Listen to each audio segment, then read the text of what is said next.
you know you're right. Not just right, obviously right. About politics, about morality, about who's destroying everything you value.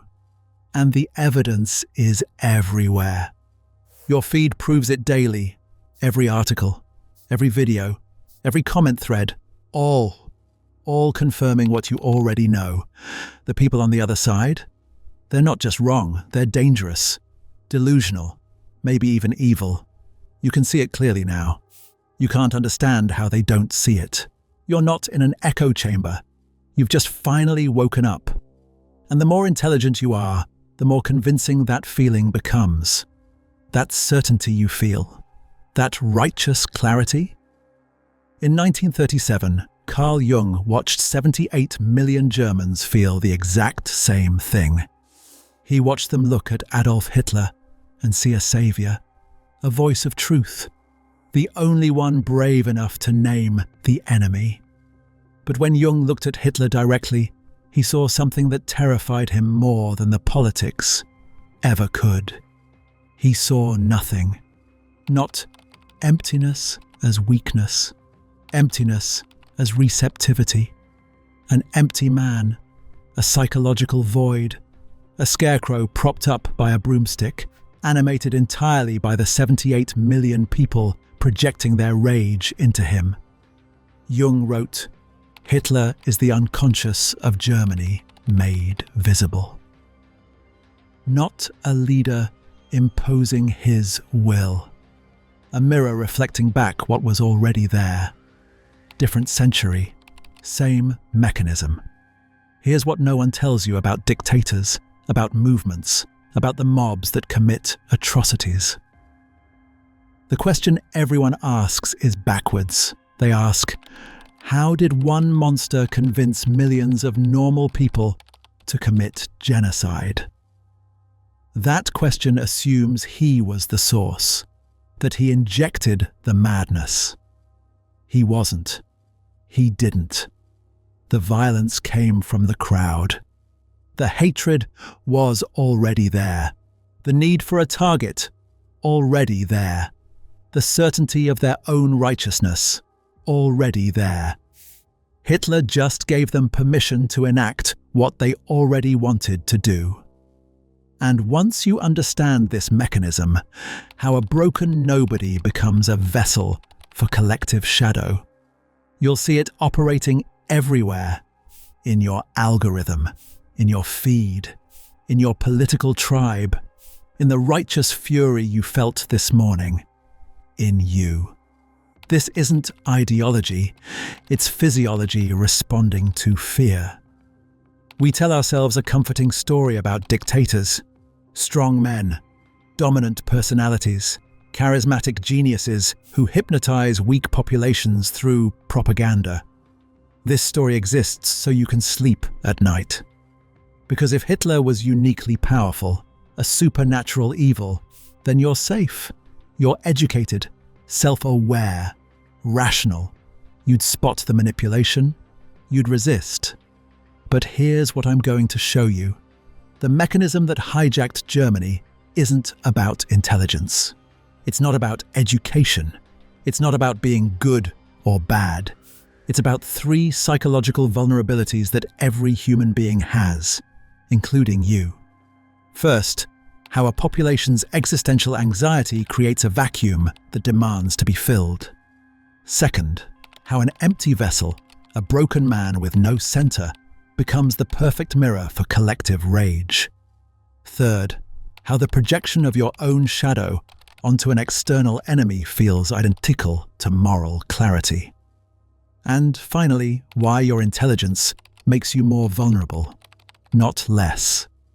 By the end of this, you'll understand why ordinary Germans participated in genocide, why Chinese intellectuals cannibalized their own culture, why educated moral people, right now, today, are operating under the same mechanism, and why you've been running this program the entire time without knowing it. To understand how this works, start with what Hitler actually was. Jung compared him to Mussolini, who had presence, humanity. You could sense the man behind the performance. Earthy, distinct, real. Hitler? An emptiness, a disturbing nullity where personality should exist. He was a failed artist who lived in homeless shelters, failed architect, no intimate relationships, no hobbies, no private life. He drifted through his 20s on the margins of society until war gave him temporary structure. His biography isn't ambition or genius, it's profound failure and psychological emptiness. And that vacuum was his weapon. Because to act as a lens for the collective unconscious, the focal point must be devoid of its own obstruction. A real leader maintains boundaries. They think independently. They distinguish their thoughts from the mob's emotions. Hitler had no such boundary.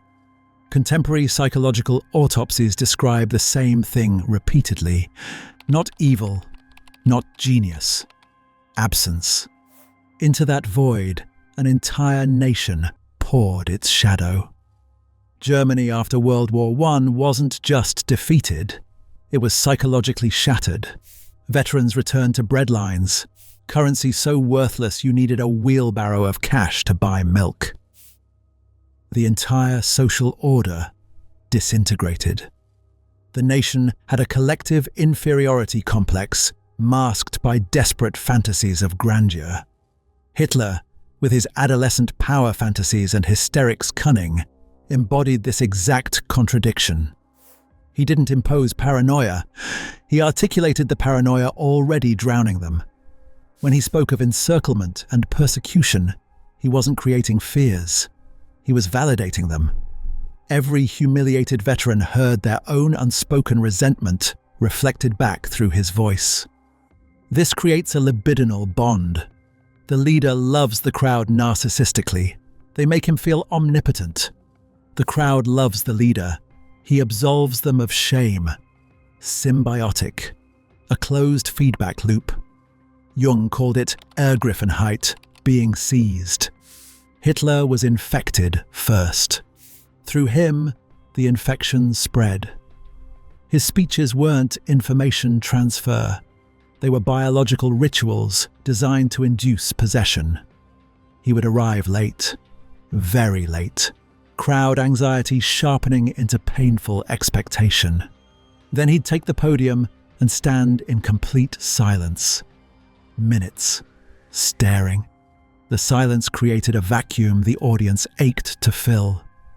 He'd begin speaking low, hesitant, stumbling, vulnerable, human.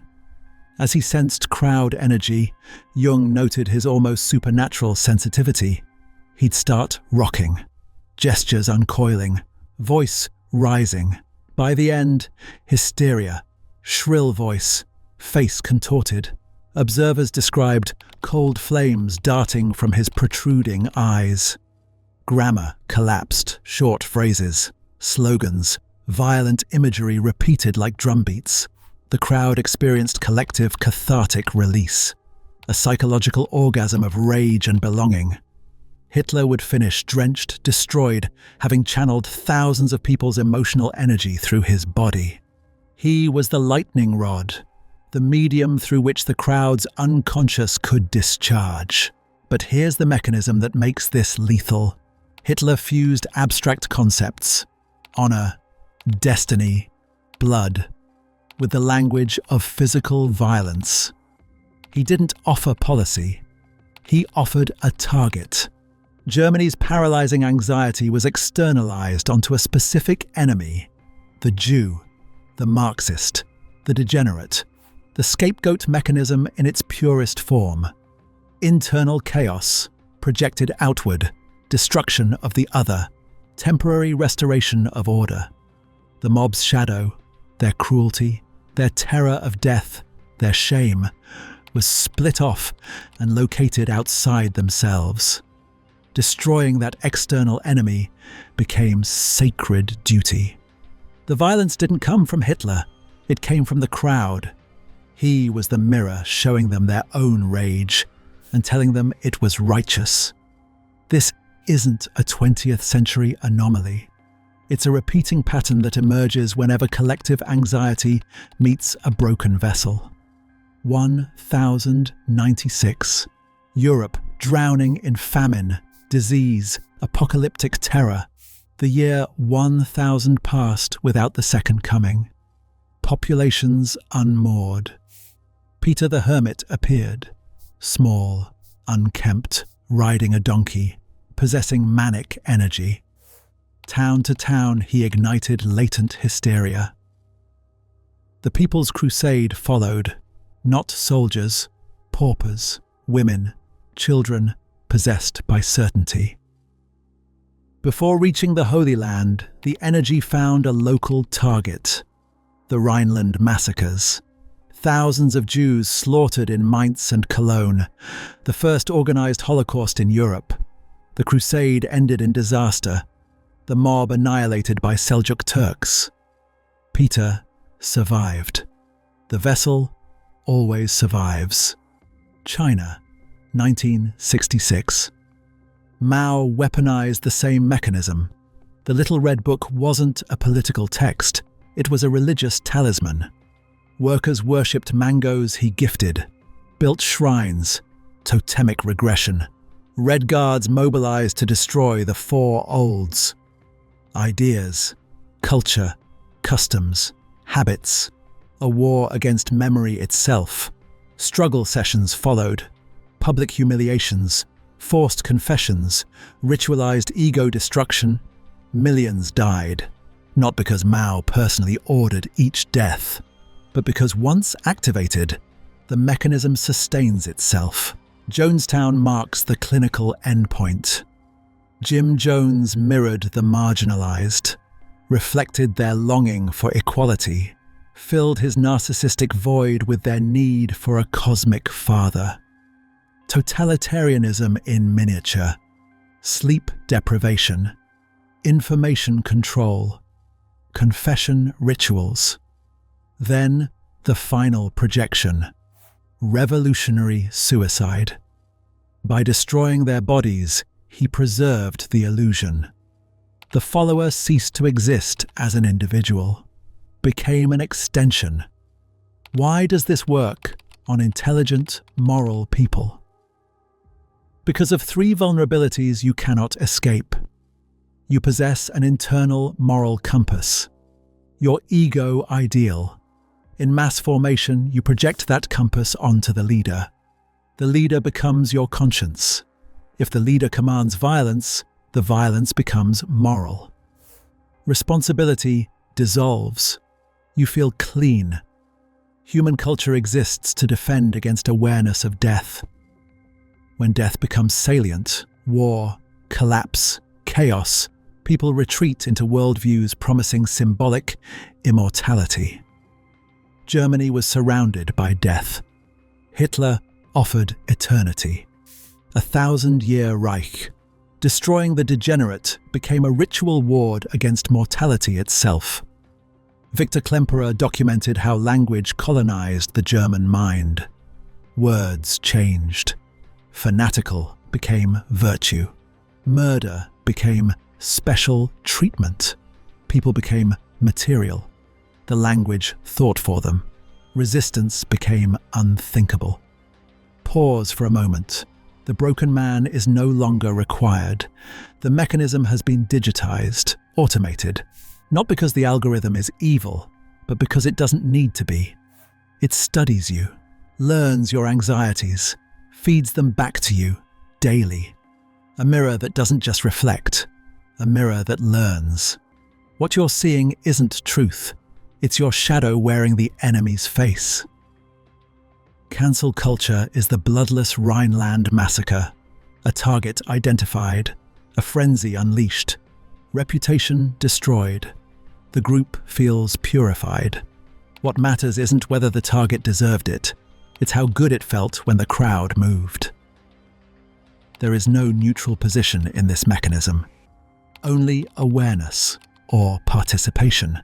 The next time righteous rage surges, the next time certainty feels intoxicating, stop. Ask yourself, is this clarity or possession? Am I seeing truth or staring into a mirror? Whose rage am I channeling? Whose vessel am I? And if you're certain it isn't you, that certainty is the possession.